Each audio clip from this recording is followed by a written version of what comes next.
Welcome to प्रखर academy. प्रखर academy में आपका स्वागत है।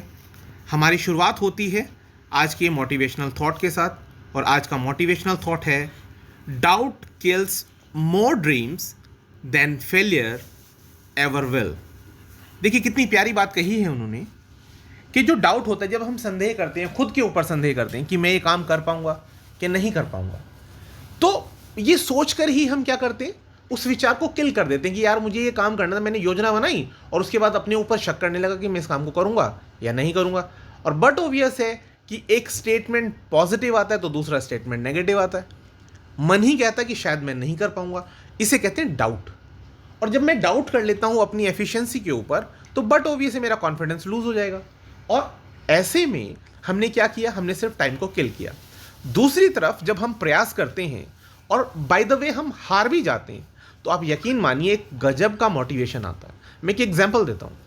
मैं कभी जैसे चेस खेलता हूँ तो मैं फील करता हूँ कि जब मैं हार जाता हूँ तो एक अलग ही मोटिवेशन डेवलप होता है। मुझे लगता है नहीं यार, नेक्स्ट टाइम मुझे जीतना है, नेक्स्ट मैच में जीत के रहूँगा।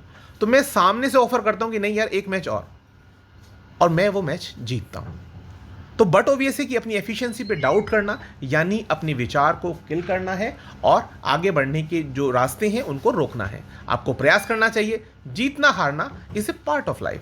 चलिए आगे बढ़ते हैं। मोटिवेशनल थॉट के बाद पहला क्वेश्चन आता है कि हॉलीवुड स्टूडियो MGM का किसने अधिग्रहण कर लिया है? तो इसका अधिग्रहण किसने किया है? अमेजॉन ने। तो अमेजॉन के बारे में है कि Amazon buys the Hollywood studio MGM for $8.45 billion. यानी इतने अमाउंट में क्या किया गया, MGM का अधिग्रहण कर लिया गया। किसके द्वारा? अमेजॉन के द्वारा। तो अमेजॉन के हेड कौन है अभी? Jeff Bezos. और अमेजॉन के बारे में हम थोड़ी सी बात कर सकते हैं कि अभी हाल ही में क्या होना है। 5 जुलाई को अमेजॉन के नए CEO जो बनने वाले हैं वो एंडी जेसी हैं। वो ये कार्यभार संभालेंगे। अब मैं थोड़ा सा MGM के बारे में बता देता हूँ। MGM आपने देखा होगा, सिंबल आता है उसका और एक शेर दहाड़ता है। आपने जब फिल्में देखी होंगी तो उस सिंबल में आपने देखा होगा। तो MGM जो है उसकी स्थापना कब हुई थी? 17 अप्रैल 1924 में। हेडक्वार्टर कहाँ है? बेवर्ली हिल्स में है, कैलिफोर्निया, यानी यूनाइटेड स्टेट्स। और इसकी जो सब्सिडरीज हैं वो क्या हैं? Apex, MGM television, united artist. Founder कौन रहे हैं? Louis B Mayer. तो ये कुछ जानकारी किसके बारे में हुई? MGM के बारे में हुई। इसके बाद नेक्स्ट क्वेश्चन आता है कि किस राज्य सरकार ने आवश्यक सेवा रखरखाव अधिनियम लागू किया है? तो ये लागू करने वाला कौन सा प्रदेश है? यह है उत्तर प्रदेश। उत्तर प्रदेश ने इसे लागू किया। जो आवश्यक सेवाओं के विभाग के कर्मचारी अब अगले 6 माह तक क्या करेंगे? हड़ताल पर नहीं जा सकते हैं। ठीक है। नेक्स्ट क्वेश्चन आता है कि हाल ही में किस सेलिब्रिटी को UAE सरकार ने गोल्डन वीज़ा प्रदान किया है? अभी है क्या कि संजय दत्त जो है अपनी बीमारी के सिलसिले में जाते रहते हैं UAE और उनकी फैमिली भी जाती रहती है, तो वहाँ पर उन्हें एक वीज़ा प्रदान किया गया है। किसके द्वारा ये वीज़ा प्रदान किया गया है? दुबई सरकार के द्वारा। और ये वीज़ा कैसा है? ये है गोल्डन वीज़ा। ठीक है।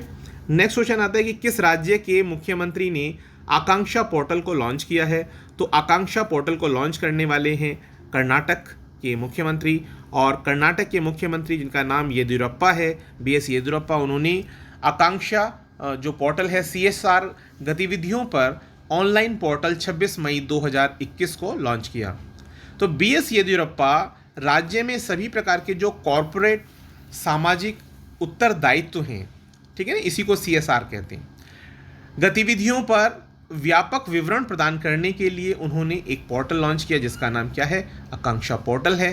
नेक्स्ट क्वेश्चन आता है इसके बाद कि किस राज्य सरकार के राज्यपाल ने संपत्ति क्षति वसूली विधेयक 2021 को मंजूरी प्रदान कर दी है? तो ये मंजूरी जो प्रदान की गई है वो हरियाणा राज्य के सरकार के द्वारा की गई है। इसमें क्या है कि जैसे आपने देखा होगा विरोध प्रदर्शन होते हैं, धरना प्रदर्शन होते हैं या इस तरह की हड़तालें होती हैं, तो उसमें क्या होता है? उसमें होता है कि जैसे तोड़फोड़ हुई तो जो राज्य की भूमि है, राज्य की जो संपत्ति है, उसको जो लोग नुकसान पहुंचाते हैं, तो उनसे इसमें क्या होगा, इस नियम के अनुसार उनसे क्षतिपूर्ति की वसूली की जाएगी। ठीक है, नेक्स्ट क्वेश्चन आता है इसके बाद, किस राज्य सरकार ने special assistance scheme for COVID mortalities जो है वो योजना लॉन्च की है? तो ये लॉन्च करने वाला कौन सा स्टेट है? इसे लॉन्च करने वाला है Jammu Kashmir.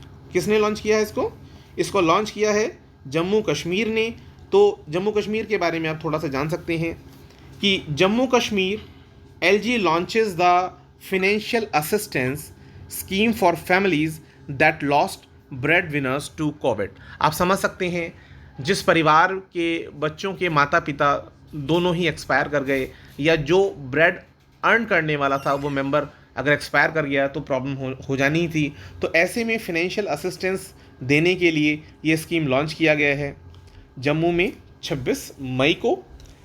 Jammu and Kashmir lieutenant governor Manoj Sinha on Wednesday launched a financial assistance scheme for families who lost their breadwinners to COVID-19. The Jammu and Kashmir administration has set up a special cell in the Social Welfare Department to identify, track, and support such families, an official spokesperson said. As part of the initiative Special Assistance Scheme for COVID Mortalities SASCM, ये abbreviated form है इसका, financial assistance of ₹1000 per month will be provided to the spouse of deceased और the eldest family member, he said. तो ये आपको बात समझ में आ गई होगी कि क्या स्कीम है। ठीक है, तो इसके बाद अगले प्रश्न पर बढ़ते हैं। अगला प्रश्न है हमारा MHIM यानी कि मणिपुर होम आइसोलेशन मैनेजमेंट। ये मोबाइल ऐप जो है वो किस राज्य ने लॉन्च किया है? तो इसे लॉन्च करने वाला मणिपुर है। तो इसे जो लॉन्च किया गया, इसका आप समझ ही रहे होंगे कि किस कारण से लॉन्च किया गया। तो इस ऐप के द्वारा जो पेशेंट्स हैं वो अपनी हेल्थ के स्टेटस को अपडेट कर सकते हैं जिन्होंने अपने आप को आइसोलेटेड किया हुआ है। अब थोड़ा जान लेते हैं मणिपुर की जो राजधानी है वो क्या है। वो इम्फाल है। गवर्नर नजमा हेपतुल्ला हैं। CM हैं N बीरेन सिंह, और चीफ जस्टिस कौन है? मिस्टर संजय कुमार। तो ये थोड़ी जानकारी मणिपुर के बारे में। अब बात आती है कि यूरोपीय लीग टाइटल का खिताब किसने जीता है? तो इसे जीतने वाले कौन है? ये है Villarreal defeated Manchester United one the Europa league title. ये आप देख सकते हैं, ये जो तस्वीर है इससे आपको अंदाज़ा हो गया होगा उनकी खुशी का। तो Villarreal won a major trophy for the first time in his 98 पूरा नहीं शायद ये शामिल किया गया। ये आप देख सकते हैं। नेक्स्ट क्वेश्चन आ जाता है उसके बाद, संयुक्त राष्ट्र शांति सैनिकों का अंतर्राष्ट्रीय दिवस कब मनाया जाता है? तो ये आप फिल्म देख रहे हैं, ये आप देखते हैं United nation peace keepers day जो है ये कब मनाया गया? ये 29 मई को मनाया गया।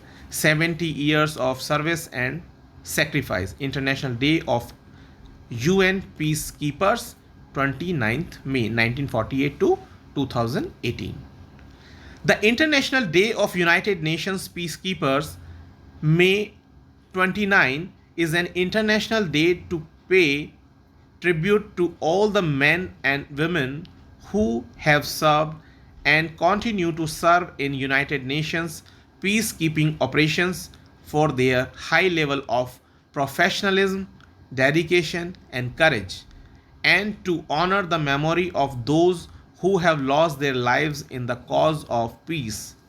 ये आप देख सकते हैं international day of United Nations के लिए।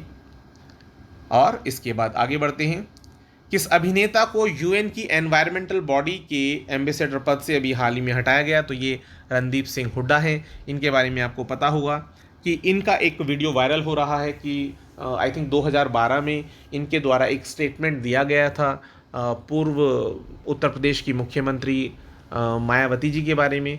तो उसके बाद से इनको क्या किया गया? इस पद से हटा दिया गया। हाल ही में भगवान बुद्ध की एक लघु मूर्ति कर्नाटक के कौन से क्षेत्र से प्राप्त की गई है? तो ये प्राप्त की गई है उडुपी से। ठीक है, नेक्स्ट क्वेश्चन आता है कि स्पिरिचुअल CEO, ये बुक जो है ये किसने लिखी है? तो ये बुक लिखने वाले हैं S प्रकाश। NGT ने किस नदी के तट पर मेकेदातु नामक बांध के निर्माण के उल्लंघन का गठन किया है, तो ये है उत्तर इसका कावेरी हो जाता है। और नेक्स्ट है, किस संस्थान ने इमारती के ऑटोमेटिक क्लाइमेट कंट्रोल के लिए एक स्मार्ट विंडो सामग्री विकसित की है। ये थोड़ा सा इसमें स्टेटमेंट रॉन्ग है। बाकी इसको जो जनरेट किया गया है ये आईआईटी गुवाहाटी के द्वारा किया गया है। इसमें क्या है, जो इमारत होती हैं उसमें ऑटोमेटिक क्लाइमेट कंट्रोल करने के लिए स्मार्ट विंडो बनाई गई है, जो आईआईटी गुवाहाटी ने बनाई। उसमें होता क्या है कि जो रूम टेम्परेचर है उस रूम टेम्परेचर को मेंटेन रखने के लिए, एक स्टैंडर्ड मेंटेन रखने के लिए वो डेवलप की गई है। यानी जैसे टेम्परेचर आपका कम है तो उस कंडीशन में आपका सनलाइट को वो एंट्री करने देता है, जिससे कि टेम्परेचर जो है वो रूम टेम्परेचर बना रहे। और अगर टेम्परेचर आपका ऑलरेडी है, रूम टेम्परेचर बना हुआ है, तो उस कंडीशन में वो क्या करता है, वो लाइट को एंटर नहीं करने देता, जिससे कि और ज़्यादा वार्म अप ना हो। तो ये आपका किसने डिज़ाइन किया है, आईआईटी गुवाहाटी ने किया है। और उसके बाद नेक्स्ट क्वेश्चन आता है कि सीरिया के जो नए राष्ट्रपति निर्वाचित हुए हैं वो कौन हैं। देखिए मैं आपको बता दूं कि बशर अल असद जो हैं वो चौथी बार इस चुनाव को जीते हैं। और इस चुनाव में बशर अल असद ने जो वोट परसेंटेज गेन किया है वो तकरीबन 95.1% है। और जबकि उनके जो विरोधी रहे हैं, जिनमें कि अब्दुल्ला सालोम अब्दुल्ला और मोहम्मद मेरई हैं, उन्होंने क्रमशः 1.5% और 3.3% मत प्राप्त किए हैं। नेक्स्ट क्वेश्चन आता है कि नॉर्डलिंक कौन से देशों के बीच का एक प्रोजेक्ट है। तो ये प्रोजेक्ट है नॉर्वे और जर्मनी के बीच का। इसमें है क्या कि जर्मनी के यहाँ जो इलेक्ट्रिसिटी का प्रोडक्शन होता है, तो वो जो सरप्लस अमाउंट है, यानी जो आवश्यकता से अधिक अमाउंट है एनर्जी का, यानी इलेक्ट्रिसिटी का, वो क्या करेंगे, वो आपका ट्रांसफ़र कर देंगे कहाँ पर, नॉर्वे में।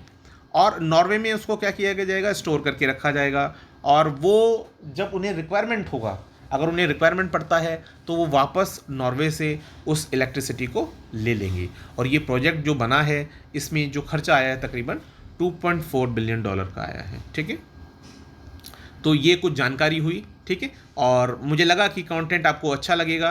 तो अगर कंटेंट अच्छा लगता है तो प्लीज़ आप इसको लाइक करें, शेयर करें, और इसको आप प्लीज़ अपने नियर डियर के साथ शेयर कर सकते हैं।